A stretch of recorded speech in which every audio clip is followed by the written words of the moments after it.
Welcome to the ultimate guide on how to grow a Fortnite-sized garden in Roblox. Let's dive into this exciting world where creativity meets gameplay. First things first, choosing the right plot for your garden is crucial. Look for land with plenty of sunlight and access to water. Let's find that perfect spot. Next, gather all the essential resources. You'll need seeds, tools, and items to create the ultimate garden setup. Ready, set, collect. Here comes the fun part. Designing your layout. Think about symmetry, color balance, and your personal style to create a garden that's as beautiful as it is functional. Now let's talk about plant selection. Choose crops and flora that channel those Fortnite vibes.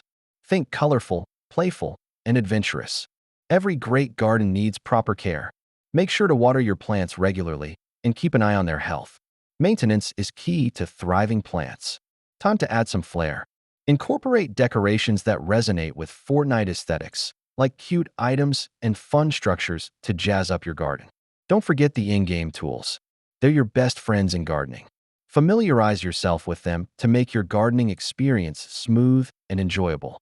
Once your garden is complete, it's time to share it with the Roblox community. Show off your hard work and inspire others. In conclusion, remember that gardening in Roblox is all about creativity. Keep experimenting and don't hesitate to expand your garden in the future. Happy gardening!